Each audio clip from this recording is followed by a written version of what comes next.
unbiased. It is not one bit prejudice. If you're white, you get crushed. If you're black, you get crushed. If you're young, you get crushed. If you're old, you get crushed. If you're female, you get crushed. If you're male, you get crushed. If you make a lot of money, you get crushed. If you can't find a job, you get crushing. It's not prejudice. It comes to every person's life. We all experience seasons of death and desperation. Dreams dashed. Relationships crumble. Businesses fall. It seems like you're going to die.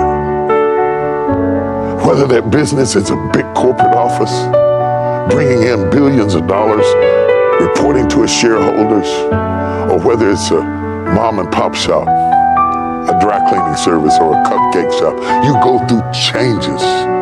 It is the crushing that gives you wisdom.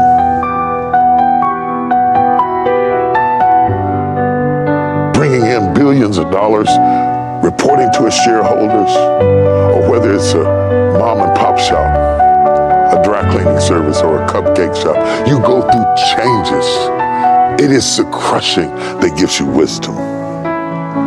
You cannot buy wisdom in a store. You cannot get it in a jar. It is the crushing that gives you wisdom.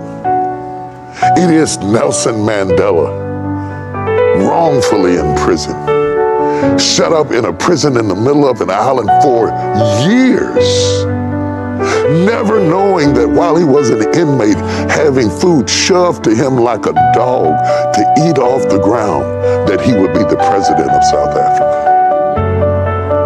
And if he had not endured the prison, he wouldn't make the presidency. It is the prison that created the presidency. That is what crushing is. It is the ability to endure the wisdom of the vintner. For the vintner knows exactly where to crush you.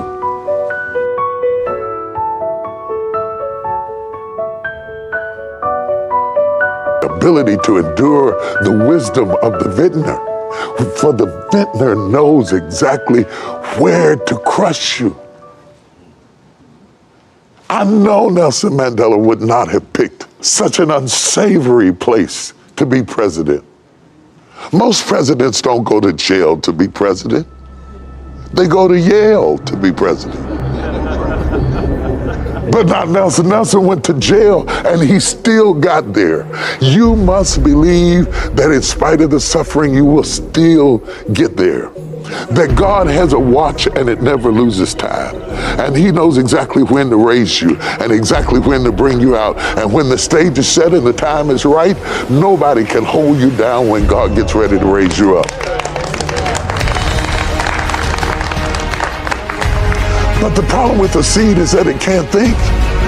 So it doesn't understand the suffering, and it doesn't understand the pain, and it can't hear me. And sometimes the hardest part about being a preacher is that you want so much for the people to get it, and sometimes the people who need it the most, they really don't really hear you. That you're on course when you're off course. That you're planted when you thought you were buried. That the only way up is to go down.